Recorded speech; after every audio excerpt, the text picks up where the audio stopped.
ఎందుకు పోటీ పెట్టాలి? ఎందుకు డబ్బులు ఇచ్చి కొనుగోలు చేయాలి? వేరే పార్టీ గుర్తు మీద గెలిచిన వాళ్ళను ప్రజలు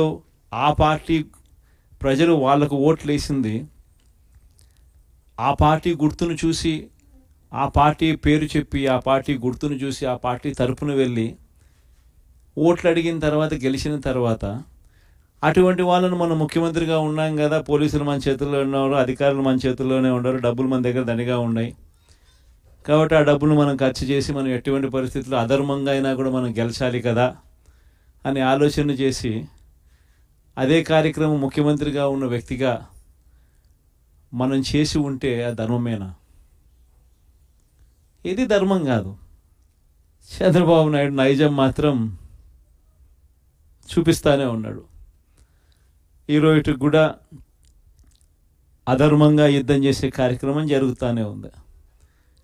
అధర్మంగా యుద్ధం చేసే కార్యక్రమంలో భాగంగా మన పార్టీ తరపు నుంచి ఎవరైతే గెలిచినారో వాళ్ళందరికీ ఫోన్లు చేయడం, లేదా వాళ్ళ దగ్గరికి మనుషులను పంపించడం, నీకు 5 లక్షలు ఇస్తా, నీకు 10 లక్షలు ఇస్తా, వస్తావా అని పిలవడం, అడగడం. ఎంత మటుకు అంటే రాజకీయాలలో విలువలు అనేటివి పూర్తిగా అట్టడుగు స్థానంలోకి తీసుకొని పోయే కార్యక్రమం జరుగుతూ ఉంది. ఏ రోజైనా కూడా ఒక రాజకీయ నాయకుడు ఎదగాలంటే మాత్రం విలువలు, విశ్వసనీయతతో కూడిన రాజకీయాలు చేస్తేనే ఆ రాజకీయ నాయకుడు ఎదుగుతాడు.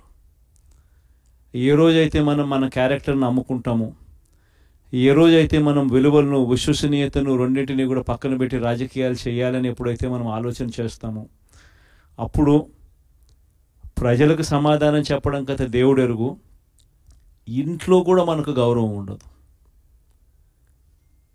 ఇంట్లో కూడా మనకు గౌరవము, వాల్యూ ఉండదు అన్న సంగతి ప్రతి ఒక్కరూ కూడా గుర్తుపెట్టుకోమని కోరుతా ఉన్నా. నేనైతే నా జీవితంలో రాజకీయాలు నేను అట్టే చేశాను. నేను కాంగ్రెస్ పార్టీ నుంచి బయటకు వచ్చినప్పుడు వెనక్కి తిరిగి చూస్తే నా వెనకాల ఎవరు లేరు. నేను, మా అమ్మ ఇద్దరమే బయటకు వచ్చింది. నాతో పాటు కొంతమంది ఎమ్మెల్యేలు వస్తామంటే కూడా నాతో పాటు రావాలనుకున్న ఎవరైనా కూడా రాజీనామా చేసి రావాలా అని చెప్పిన. ఈరోజు అక్కడి నుంచి మొదలు పెడితే కేవలం ఇద్దరం పార్టీ నుంచి బయటకు వచ్చి మొదలు పెడితే ఈరోజు దేవుని దయతో ప్రతి అడుగులోనూ కూడా విలువలతో కూడిన రాజకీయాలే చేశాము, విశ్వసనీయతతో కూడిన రాజకీయాలే చేశామని గర్వంగా తలెత్తుకొని కూడా చెప్పగలుగుతాం. ఎందుకు మొన్న ఎలక్షన్లే 2014 ఎలక్షన్ మీ అందరికీ గుర్తుండే ఉంటుంది. మనం ఓడిపోయాం ఆ ఎలక్షన్. ఓడిపోయేటప్పుడు కూడా నా దగ్గరికి చాలామంది వచ్చినారు, మన వాళ్ళే నా దగ్గరికి కూడా వచ్చినారు. మన మంచి కోసమే చెప్పారు, నా మంచి కోసమే చెప్పారు. అన్న చంద్రబాబు నాయుడు ఇష్టం వచ్చినట్టు అబద్ధాలు ఆడుతూ ఉన్నాడు, రైతులకు రుణమాఫీ అంటూ ఉన్నాడు, మహిళలకు రుణమాఫీ అంటూ ఉన్నాడు, ఇంటింటికి ఉద్యోగం అంటున్నాడు, ఉద్యోగం ఇకపోతే 2000 అంటున్నాడు, ప్రతి ఒక్కరికి 3 సెంట్ల స్థలం అంటూ ఉన్నాడు.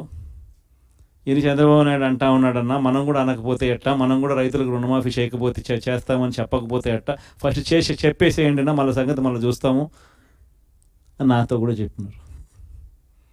కానీ చెయ్యలేనిది, జరగనిది చెప్పడానికి మీ జగన్ ఇష్టపడలా, అబద్ధం చెప్పనందుకు ఆ ఎన్నికల్లో మనం ఓడిపోయాం. ఆ ఎన్నికల్లో మనం ఓడిపోయి ప్రతిపక్షంలో కూర్చున్నాం. దాని తర్వాత చంద్రబాబు నాయుడు పరిపాలన చేశాడు. అడ్డగోలుగా ఆయన చెప్పినవన్నీ అబద్ధాలు అని చెప్పి ప్రజలందరూ కూడా నమ్మేట్టుగా, ప్రజలందరికీ కనిపించేట్టుగా చంద్రబాబు నాయుడు అనే వ్యక్తి ప్రజలను మోసం చేశాడు అన్నది తెలిసేట్టుగా ఆ తర్వాత 2019 ఎన్నికలు వచ్చేసరికి ఏకంగా చంద్రబాబు నాయుడు అనే వ్యక్తికి డిపాజిట్లు కూడా దక్కని అందువనమైన పరిస్థితులకి పోయాడు. 2019లో మనం అధికారంలోకి వచ్చినాం. మన మేనిఫెస్టోలో చెప్పింది ఏది కూడా పలాని మాట చెప్పినామనంటే ఒక్క మాట కూడా తప్పకుండా మొట్టమొదటిసారిగా రాజకీయాలలో విలువలు అంటే ఏమిటి, విశ్వసనీయత అంటే ఏమిటి అనే పదానికి మనం అర్థం తీసుకొస్తూ అడుగులు వేసాం మొట్టమొదటిసారిగా. ఇంతకుముందంతా మేనిఫెస్టో అంటే చెత్తబుట్టలో వేసే డాక్యుమెంట్. మొట్టమొదటిసారిగా మేనిఫెస్టో అంటే చెత్తబుట్టలో వేసే డాక్యుమెంట్ కాదు. మేనిఫెస్టో అని అంటే ఒక